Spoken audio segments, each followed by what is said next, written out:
Bismillahirrahmanirrahim. Alhamdulillahi rabbil alamin. Wassalatu wassalamu ala al-mab'uts rahmatan lil alamin.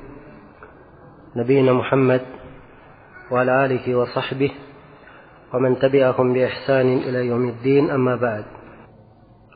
Banyak sebab yang bisa menyebabkan keimanan seorang hamba bertambah.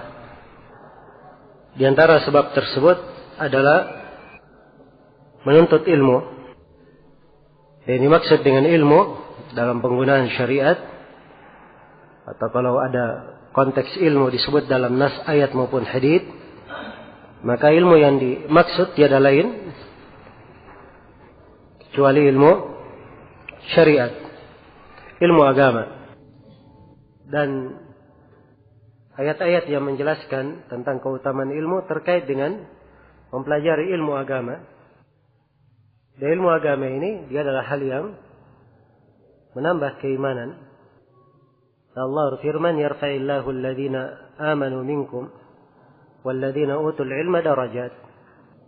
Allah mengangkat orang-orang yang beriman di antara kalian dan orang yang berilmu, diangkat beberapa derajat. Iya. Sisi bertambahnya keimanan dari menuntut ilmu, yang pertama dia adalah ibadah yang sangat agung. Kemudian dari ilmu yang dipelajari oleh seorang hamba, ini akan memberikan ketenangan di dalam jiwanya, ketentraman di dalam hatinya. Dan ilmu yang dia pelajari akan mengajaknya kepada perbuatan-perbuatan kebaikan, perbuatan ketakwaan, mengingatkan dia apabila dia jatuh di dalam kesalahan. Dan ini semuanya dari makna, mengandung makna keimanan. Dan di antara sebab yang menambah keimanan adalah mengenal nama-nama Allah Subhanahu wa Ta'ala dan sifat-sifatnya. Dan ini ilmu yang paling mulia. Sebab syaraful ilm bisyarafi ma'lumihi. Kemudian suatu ilmu tergantung tentang apa dipelajari. Maka mempelajari tentang Allah adalah ilmu yang paling mulia dan paling afdal. Itulah pembahasan Asmaul Husna was Sifatil Ula.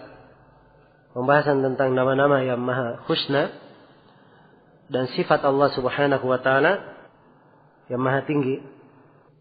Seorang hamba yang mengetahui misalnya bahwa Allah Ar-Rahman Ar-Rahim, maka pengetahuannya terhadap dua nama ini akan memberikan berbagai kebaikan dan tambahan keimanan sesuai dengan keluasan pengetahuannya. Semakin luas ia memahami dua nama ini, maka akan semakin besar pengagungannya kepada Allah, dan ia semakin cinta kepada Rabb-Nya yang memberikan berbagai rahmat kepadanya. Dan fikih Asmaul Husna ini, memahami tentang nama Asmaul Husna ini pelajaran penting. InsyaAllah suatu saat kita akan khususkan di pelajaran intensif ini, khusus membahas tentang Asmaul Husna. Kemudian yang ketiga dari sebab yang menambah keimanan adalah membaca Al-Quran dan tadabbur terhadap kandungannya.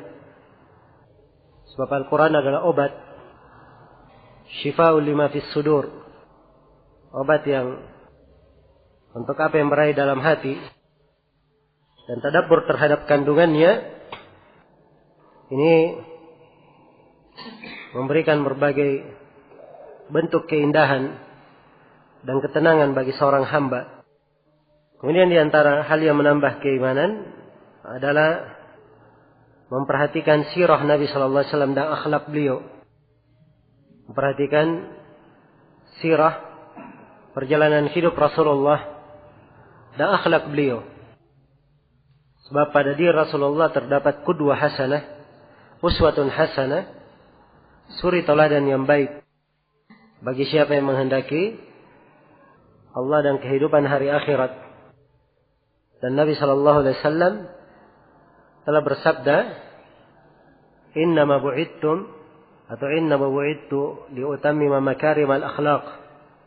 Sungguhnya saya diutus untuk menyempurnakan akhlak yang mulia. Dan beliau bersabda, akmalul mu'minina imanan ahsanuhum akhlaqan. Mukmin yang paling baik, paling sempurna keimanannya adalah yang paling baik akhlaknya. Disebutkan kesempurnaan keimanan apabila akhlaknya semakin baik. Iya. Sebab akhlak yang baik ini pasti membawa kepada dia, membawa untuknya kebaikan dan membuka untuknya berbagai pintu keberkahan untuk dirinya sendiri dan untuk orang lain. Berbeda dengan akhlak yang jelek, ini mengurangi keimanan, membuat seorang hamba penuh dengan masalah, tidak berpijak di atas ketenangan, dan banyak lagi dari dampak negatif dari akhlak yang jelek. Dan di antara hal yang menambah keimanan adalah memperhatikan keindahan Islam. Islam ini dibangun di atas dasar-dasar, pondasi-pondasi. Ada pondasi umum dan ada pondasi dirinci. Dari setiap dasar dan pondasi Islam apabila dicermati, maka ini menambah keimanan. Seorang hamba akan memuji Allah yang maha sempurna syariat dan agamanya, dan maha rahmat serta maha adil di tengah manusia. Dan di antara hal yang menambah keimanan adalah memperhatikan ayat-ayat Allah, al-kauniyah maupun asy-syar'iyyah. Ayat-ayat syar'iyyah itulah membaca Al-Quran, dan membacanya mencakup di dalamnya membaca dengan lisan, membaca bermana dia tadabbur, dengan hatinya dia pahami, dan membaca bermana dia amalkan. Ayat-ayat kauniyah, makhluk-makhluk Allah diperhatikan dari tanda-tanda kebesaran Allah. Iya, karena itu dari perintah untuk mencermati keadaan umat-umat terdahulu, orang-orang yang telah lalu, bagaimana mereka dibinasakan oleh Allah karena dosa mereka. Dan ini menambah keimanan seorang hamba untuk berkomit di atas ketakwaan dan meninggalkan segala bentuk perkara yang dimurkai oleh Allah. Di antara hal yang menambah keimanan, memperbanyak zikir. Memperbanyak zikir kepada Allah Subhanahu wa ta'ala. Sebab zikir ini adalah hal yang menambah keimanan dan menyejukkan hati. Alladzina amanu wa tatma'innu qulubuhum bi dzikrillah. Ala bi dzikrillah tatma'innul qulub. Orang-orang yang beriman dan hati mereka tenang dengan zikir kepada Allah. Ingatlah bahwa dengan zikir kepada Allah, hati itu menjadi tenang. Hati menjadi tenang. Disebut orang yang beriman. Kemudian disebutkan tenang hatinya dengan keimanan. Ya. Dan Allah berfirman, "Afaman syaraha sadrahu lil Islam, fahuwa 'ala nurin min rabbih. Fawailul lil qasiyati qulubuhum min dzikrillah. Ulaika fi dhalalin mubin." Apakah orang yang Allah lapangkan hatinya di atas keislaman sehingga dia di atas cahaya dari Allah? Apakah sehingga dia berada di atas cahaya dari Allah? Kemudian celakalah orang-orang yang keras hatinya karena mereka berpaling dari zikir kepada Allah. Mereka inilah orang-orang yang berada dalam kesesatan yang nyata. Maka zikir ini adalah hal yang menambah keimanan. Semakin seorang hamba mengingat kepada Allah, maka Allah akan mengingatnya. Fadkuruni adkurkum. Ingatlah saya, niscaya saya akan mengingat kalian. Dan di antara hal yang menambah keimanan adalah doa. Perbanyak doa. Dan di antara hal yang menambah keimanan adalah memperbanyak nawafil, ibadah-ibadah sunnah setelah kewajiban. Setelah ada salat wajib, ada salat-salat sunnahnya. Setelah dia mengeluarkan zakat wajibnya, ada zakat-zakat sunnahnya, dikenal dengan sedekah. Setelah dia menunaikan ibadah Ramadan, dia ada puasa nafilah. Setelah dia menunaikan ibadah haji dan umrah yang wajib, dia melakukan ibadah umrah yang lainnya sebagai nafilah. Ya, dan ini hal yang sangat menambah keimanan. Demikian pula di antara sebab yang terpenting yang menambah keimanan adalah seorang bersifat dengan sifat-sifat orang yang beriman yang disebutkan di berbagai surah. Di awal surah Al-Baqarah disebutkan sifat kaum mukminin. Di sejumlah ayat di surah Ali Imran disebutkan sifat kaum mukminin. Surah khusus disebut dengan nama surah Al-Mu'minun. Di akhir surah Al-Furqan juga sifat-sifat kaum mukminin. Maka bersifat dengan sifat-sifat kaum mukminin ini melekatkan nama keimanan pada dirinya, melekatkan nama keimanan pada dirinya dan akan menambah keimanannya.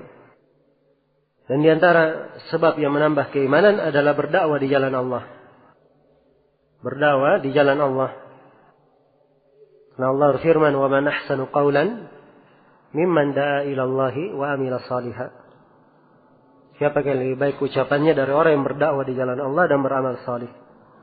Itu yang paling baik. Dan di antara hal yang menambah keimanan adalah al-amr bil ma'ruf wa nahy 'anil munkar. Amar ma'ruf nahi munkar. Sebab ini adalah sifat kaum mukminin. Wal mu'minuna ba'dhum li ba'dhin awliya. Ya. Wal mu'minuna ba'dhum min ba'd awliya. Ya'muruna bil ma'ruf wa yanhauna 'anil munkar. Wa yuqimuna as-salata wa yu'tuna az-zakata wa yuti'una Allah wa rasulahu. Ulaika sayarhamuhumullah. Ya. Kaum mukminin sebagian dari mereka adalah wali-wali, saling mengasihi. Mereka saling memerintah kepada yang ma'ruf, saling melarang kepada yang mungkar. Mereka menegakkan salat, mengeluarkan zakat, dan mereka taat kepada Allah dan Rasulnya. Dan banyak lagi ya, sebab-sebab dari sebab-sebab yang bisa menambah keimanan. Itu beberapa hal saya isyaratkan. Ya. Menunjukkan bahwa iman itu bisa bertambah dan banyak sebab yang bisa menyebabkan keimanan seorang hamba bertambah. Dikata seorang muslim dan muslimah hanya sibuk melaksanakan hal-hal yang menambah keimanannya ini, maka sungguh itu adalah kehidupan yang indah.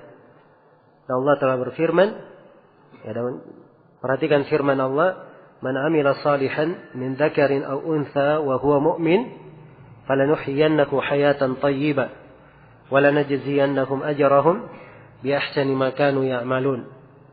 Siapa yang beramal salih dari laki-laki maupun perempuan dan dia adalah seorang mukmin, maka sungguh kami akan memberikan kepadanya kehidupan yang indah dan sungguh kami akan memberikan untuknya pahala sebaik-baik pahala dari apa yang mereka kerjakan.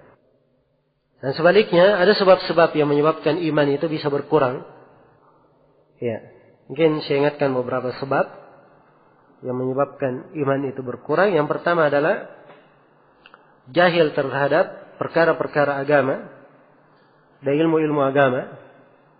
Ini diantara sebab pokok yang menyebabkan iman seorang hamba berkurang. Apabila dia kurang mengerti akan tuntunan agamanya, dan orang-orang yang bersifat seperti ini dicela di dalam Al-Quran. Allah berfirman, "Ya'lamuna zahiran minal hayatid dunya wa hum 'anil akhirati hum ghafilun." Mereka mengetahui yang nampak dari perkara dunia. Ya, seluruh perkara dunia mereka tahu cara mendapatkan dunia, kemudian berbagai trik dan berbagai bentuk untuk mengais dunia mereka mengetahui. Tapi tentang akhirat mereka lalai darinya. Ya, mereka lalai, tidak berpikir bagaimana cara mendapatkannya dan tidak berpikir ya bagaimana cara untuk memperolehnya. Dan ini diantara hal yang mengurangi keimanan. Dan diantara hal yang mengurangi keimanan adalah kelalaian, al-ghaflah. Dan ghaflah ini banyak dicela di ayat-ayat Al-Quran. Sebutkan sifat orang-orang yang dibutakan hatinya karena ghaflah. Dan disebutkan sifat penduduk neraka juga karena ghaflah. Ya, kelalaian. Dan di antara hal yang menyebabkan kurangnya keimanan adalah berpaling. Apabila dibacakan kepadanya ayat-ayat Allah, dia berpaling. Nah, watlu alaihim naba'a alladhi atainahu ayatina fansalakha minha fa'atba'ahu asy-syaitan fakana minal ghawin walau syi'na la rafa'nahu biha walakinahu akhlada ila al-ard wattaba'a hawa. Bacakanlah kepada mereka ayat apa yang kami wahyukan dari ayat-ayat, atau apa, bacakanlah tentang orang yang kami berikan kepadanya ayat-ayat kami. Lalu ia berpaling darinya. Maka syaitan pun mengikutinya. Dia pun akhirnya menjadi ghawin, orang yang menyimpang. Ghawin ini orang yang menyimpang setelah dapat petunjuk. Ya. Andai kata kami berkehendak, kami akan angkat derajatnya. Kalau dia berpegang dengan ayat, dia angkat derajatnya. Akan tetapi dia lebih cinta untuk turun ke bumi. Maksudnya merendah bersama bumi. Menjadi hina. Dan mengikuti hawa nafsunya. Baik, maka berpaling ini adalah sifat yang tidak baik. Ya. Sampai berpaling dari majelis ilmu pun, Nabi menyebutkan celaan. Di dalam hadits Abi Waqid Al-Laythi, yang diriwayatkan oleh Imam Al-Bukhari dan Imam Muslim. Datang 3 orang sahabat. Dan Nabi SAW sedang duduk menyampaikan hadits. Salah seorang dari 3 ini, dia lihat tempat kosong di depan, dia maju ke tempat kosong. Orang yang kedua, dia duduk di belakang. Orang yang ketiga, dia balik pulang. Setelah Nabi selesai berbicara, beliau berkata, inginkah kalian saya ceritakan tentang 3 orang? Adapun salah satu dari keduanya, ya, dia bersegera, maka Allah bersegera padanya. Adapun yang keduanya dia malu, maka Allah malu darinya. Adapun yang ketiga dia berpaling, maka Allah berpaling darinya. Dia berpaling darinya. Maka i'rad ini berpaling, ini adalah hal yang sangat membahayakan keimanan. Dan berpaling banyak bentuknya. Berpaling banyak bentuknya. Ada yang sifatnya sampai ke tahap kekufuran. Dan ada berpaling sampai ke tahap dosa dan maksiat. Jenis-jenis keberpalingan pun beraneka ragam. Kadang dengan lisan, kadang dengan perbuatan. Ya. Kemudian di antara hal yang mengurai keimanan adalah melupakan, sengaja melupakan. Kalau seorang terlupa, itu wajar, tabiat manusia bisa lupa. Tapi kalau dia sengaja melupakan, ini hal yang mengurangi keimanan. Mengurangi keimanan. Ya. Dia hafal Al-Quran, dia dilupakan darinya. Dan ini adalah hal yang mengurangi keimanannya. Sebab itu menunjukkan ada penelantaran darinya. Demikian pula orang yang diingatkan akan perintah, dia lupakan, dia bergampangan dengan perintah itu. Di setiap salat 5 waktu, seharusnya dia berada di masjid melaksanakan salat. Tapi karena kelalaian menyebabkan dia lupa. Ini dari hal yang mengurangi keimanan. Demikian pula perbuatan dosa yang dimaklumi, perbuatan dosa. Banyak sekali dampak negatif dari perbuatan dosa ini. Pengaruh pada jiwa, pada keluarga, pada masyarakat. Pengaruh di masa sekarang dan pengaruh jelek di masa mendatang. Dampak negatif di dunia maupun di akhirat. Demikian pula di antara hal yang mengurangi keimanan adalah memperturutkan jiwa, keinginan hati atau keinginan jiwa yang gemar memerintah dengan kejelekan. Sebab seluruh keinginan jiwa seorang hamba diikuti, apalagi dia adalah perintah yang jelek. Demikian pula di antara hal yang mengurangi keimanan adalah dia cenderung kepada dunia dan meninggalkan apa yang Allah memuliakan dia dengannya. Kalau dia mencari dunia sebatas sebagai seorang yang hidup, ini tidak ada masalah. Tapi kalau dia mencari dunia dan meninggalkan kebaikan yang Allah muliakan dia dengannya, maka ini adalah hal yang sangat mengurangi keimanannya. Karena itu Allah berfirman, "Wala tarkanu ila alladziina zalamu fatamassakumun nar." Yang kalian condong kepada orang-orang yang zalim sehingga kalian disentuh oleh api neraka. Dan Nabi SAW diingatkan oleh Allah, walaula an sabbatnaka laqad kitta tarkanu ilaihim syai'an qalila idzan la adaqnaka dhi'fal hayati wa dhi'fal mamat thumma la tajidu laka alaina nasira. Andai kata kami tidak menguatkan engkau, wahai Muhammad, engkau telah condong kepada mereka mengharapkan sesuatu yang sedikit. Jadi kecondongan terhadap mereka mengharapkan dunia yang hina dan dia meninggalkan agamanya atau merendahkan agamanya, ini adalah perkara yang berbahaya dan tentunya sangat mengurangi keimanan. Demikian pula di antara hal yang mengurangi keimanan adalah teman duduk yang jelek. Ya. Majelis-majelis yang jelek. Dia gemar menghadiri majelis-majelis yang tidak bermanfaat saja, itu kadang memberikan pengaruh yang negatif kepada keimanannya. Apalagi kalau majelisnya majelis maksiat. Di dalamnya adalah pembicaraan yang tidak baik. Di dalamnya ada hal-hal yang diharamkan, musik, minuman keras dan selainnya. Maka ini adalah hal yang mengurangi keimanan. Dan banyak lagi sebab yang bisa mengurangi keimanan. Itu adalah isyarat-isyarat saya gambarkan tentang keimanan itu bisa berkurang. Jadi secara garis besar, apa yang disebut oleh Sufyan Ats-Tsauri rahimahullahu taala di sini, kata beliau, wal imanu qaulun wa amalun wa niyyatun yazidu wa yanqus. Iman itu adalah ucapan, amalan dan niat, bertambah dan berkurang. Bertambah dan berkurang. Jadi ini 5. Ya. Poin di dalam keimanan harus lengkap. Kita harus yakini bahwa iman ini, 5 perkara ini semuanya ada di dalam iman. Iman itu kadang dengan ucapan, kadang dengan perbuatan, kadang dengan apa? Amalan hati. Ya, kadang terangkai 3-tiganya. Sebab ibadah dari keimanan ada yang dengan ucapan, dzikir, amar ma'ruf, nahi mungkar, dakwah di jalan Allah, ini semuanya bagian dari keimanan.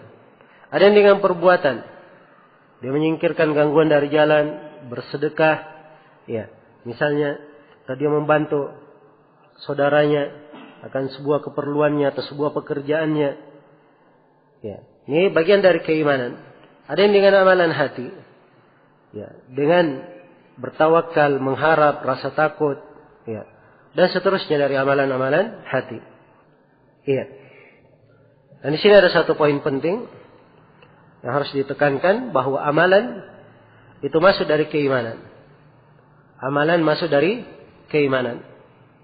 Ya, tidak dilepaskan dari keimanan.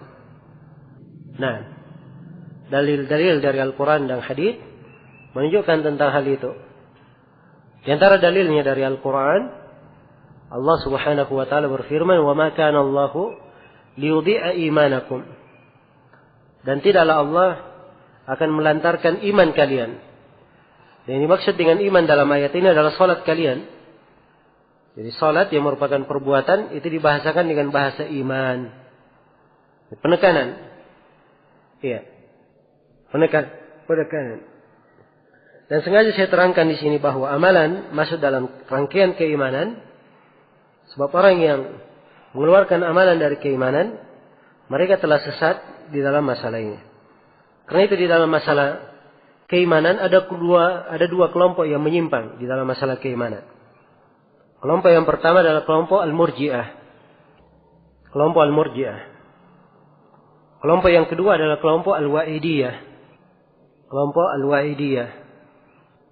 Al-Murji'ah ini, mereka adalah kelompok yang mengakhirkan atau mengeluarkan amalan dari penamaan keimanan.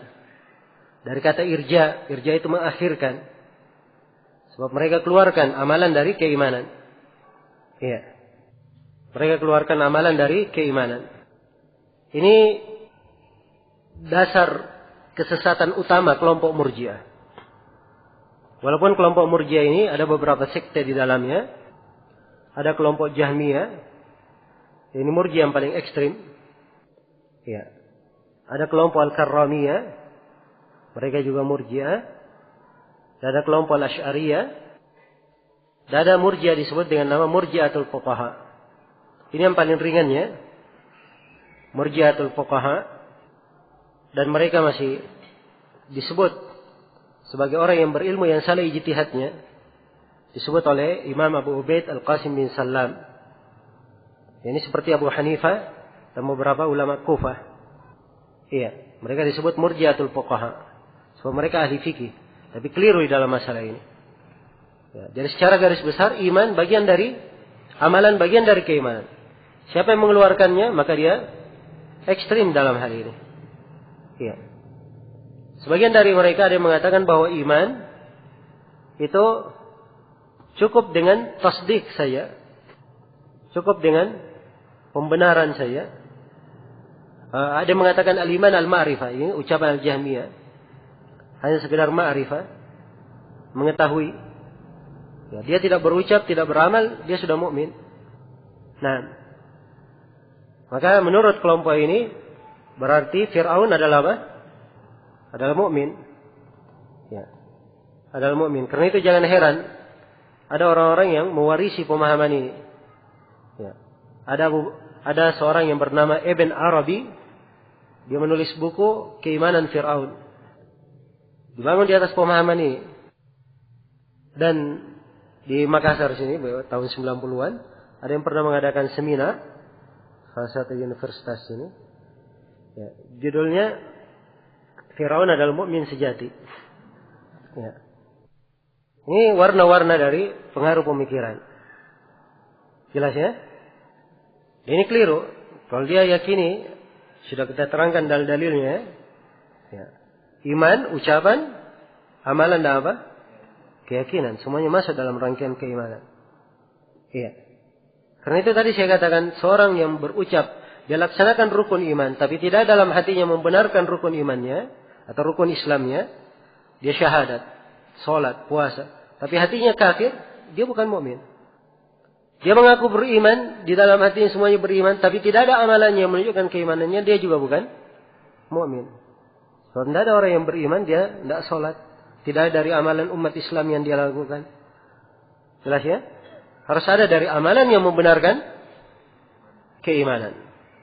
Harus ada kadar dari amalan yang membenarkan keimanan. Iya. Maka ini dasar utama penyimpangan kelompok Al-Murji'ah.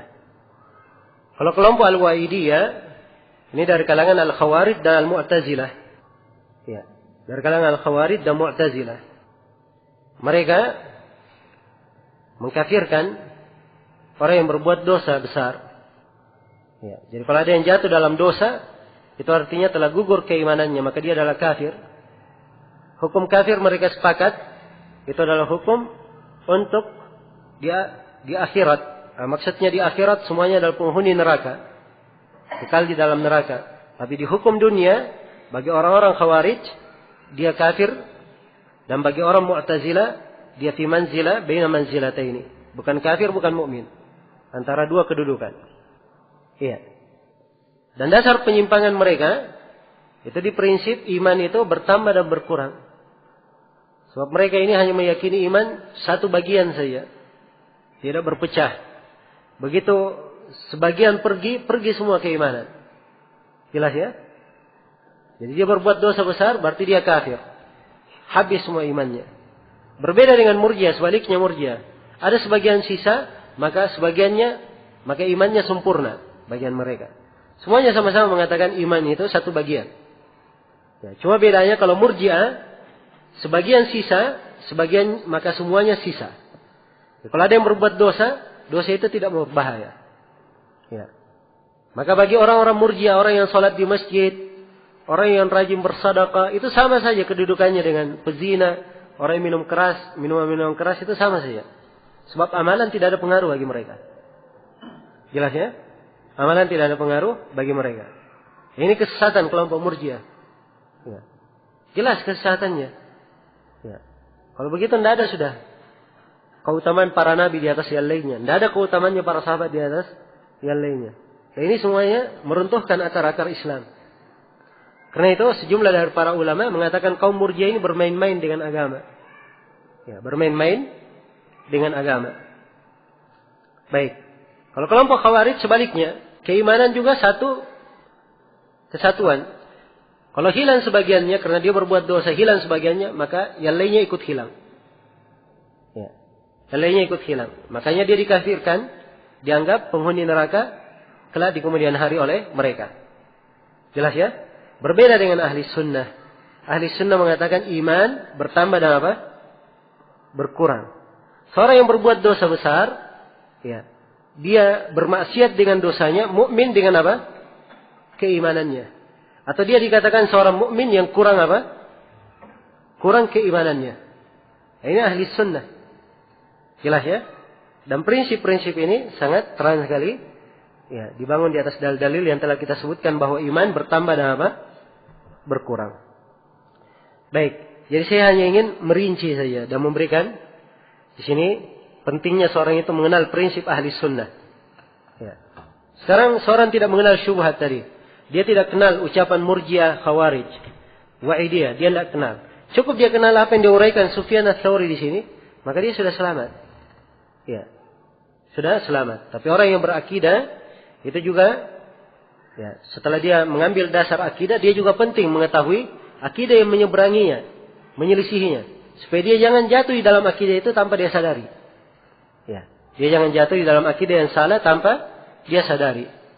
Nah, jangankan kita, ada sebagian dari a'immah keliru dalam sebagian lafaz di pembahasan akidah, ya, dan mereka bersepakat di dalamnya dengan ahlul bidah dan mereka tidak menyadari. Mereka tidak menyadari. Ya, karena itu kadang di dalam pembahasan-pembahasan akidah di tahapan-tahapan berikutnya, ya, seorang penting untuk mengetahui akidah-akidah yang menyelisihi akidah ahli sunnah agar supaya dia kuat di atas akidah tersebut. Iya. Baik. Kemudian kata Sufyan Ats-Tsauri rahimahullahu taala, yazidu bit ta'ah. Iman itu bertambah dengan ketaatan. Wa yanqusu bil ma'siyah. Berkurang dengan maksiat. Ini bahasa umum, kalimat global. Ya. Dan telah kita terangkan secara terperinci. Ya. Berbagai sebab, dari sebab bertambahnya keimanan. Juga berbagai sebab, dari sebab berkurangnya keimanan. Kemudian kata beliau, وَلَا يَجُوزُ الْقَوْلُ إِلَّا بِالْعَمَلِ. Dan tidak boleh ada ucapan tanpa amalan. Ya. Jadi kalau dia berucap, hendaknya dengan amalan. Ya, dengan amalan. وَلَا يَجُوزُ الْقَوْلُ وَالْعَمَلُ إِلَّا بِالنِّيَةِ. Dan tidak boleh ucapan dan amalan kecuali dengan niat. Harus ada keyakinan yang benar, niat yang baik. وَلَا يَجُوزُ الْقَوْلُ وَالْعَمَلُ وَالنِّيَةُ إِلَّا بِمُوَافَقَةِ السُّنَّةِ. Dan tidak boleh ucapan, amalan dan niat itu kecuali harus bersesuai dengan sunnah. Harus mencocoki sunnah. Iya.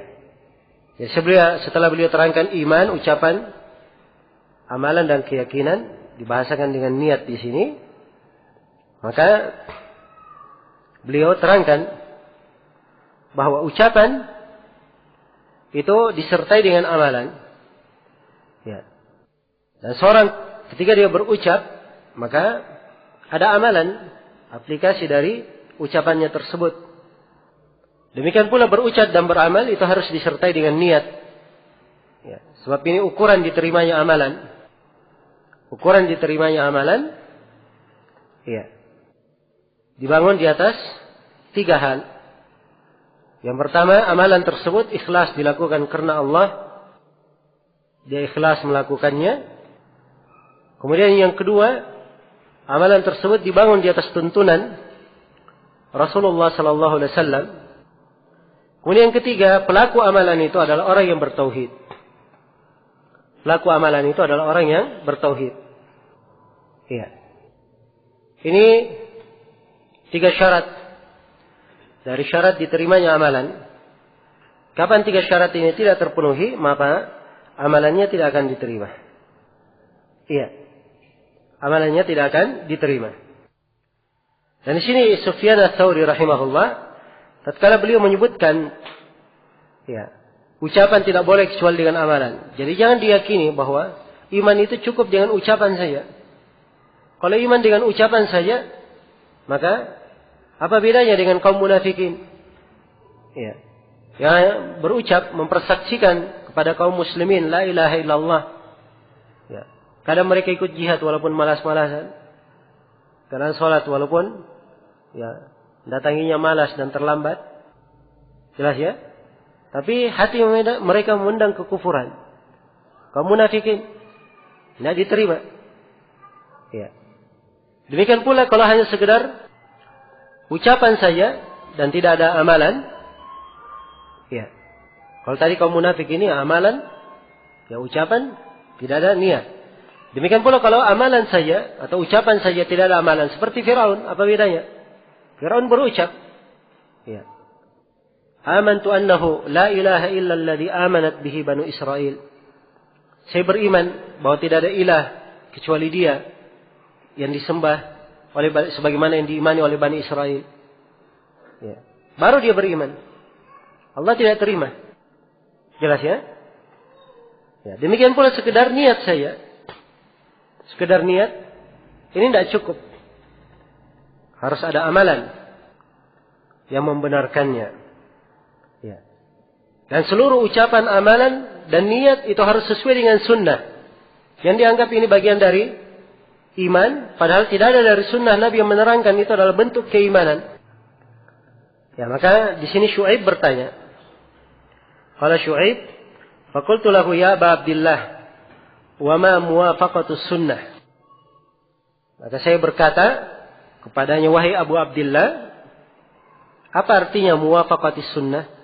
Harus sesuai dengan sunnah. Ya. Ini yang saya singgung tadi ya. Kalau seorang mengambil dari guru itu bisa menjelaskan ya, apa yang dia masih sulit memahaminya, dan si murid bisa mempertanyakan hal yang apa dia kurang memahaminya. Ya, apa yang dimaksud dengan muwafaqatus sunnah? Bersesuai dengan sunnah, mencocoki sunnah. Qala, beliau berkata, taqdimatus syaikhaini Abi Bakrin wa Umar radhiyallahu anhuma, yaitu mendahulukan dua syekh. Maksudnya dua syekh dalam Islam. Ya, itu Abu Bakar dan Umar radhiyallahu anhuma. Dia dahulukan dua orang sahabat ini di antara seluruh sahabat Nabi. Nah, jadi di sini Sufyan Ats-Tsauri ditanya tentang maksud apa yang mencocoki sunnah, beliau menjawab dengan sebagian hal yang mencocoki sunnah. Memang betul ini mencocoki sunnah, tapi ini satu prinsip. Ya, jelas ya? Karena memang dari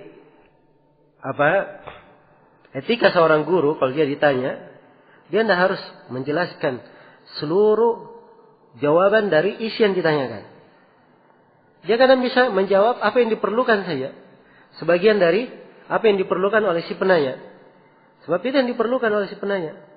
Kalau dia rinci semuanya, belum tentu si penanya bisa bisa menerap seluruh yang dia jawab. Jelas ya? Ini dari fikih diajarkan diajarkan oleh Nabi Shallallahu Alaihi Wasallam dalam hadits-hadits beliau. Maka Sufyan Ats-Tsauri di sini hanya menjawab sebagian, memberi contoh dengan memberi contoh.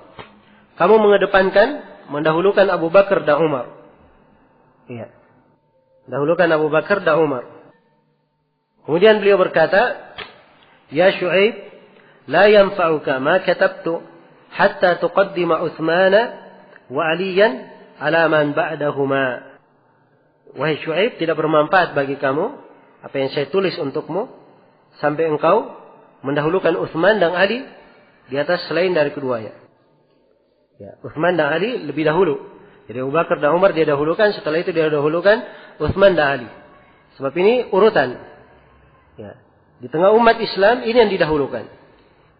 Ini menunjukkan bahwa mendahulukan 4 orang sahabat ini dalam keutamaan dan khilafah, ini adalah perkara yang disepakati dan prinsip dasar dari prinsip ahli sunnah. Siapa yang menyelisihinya, maka dia dianggap ahlul bid'ah.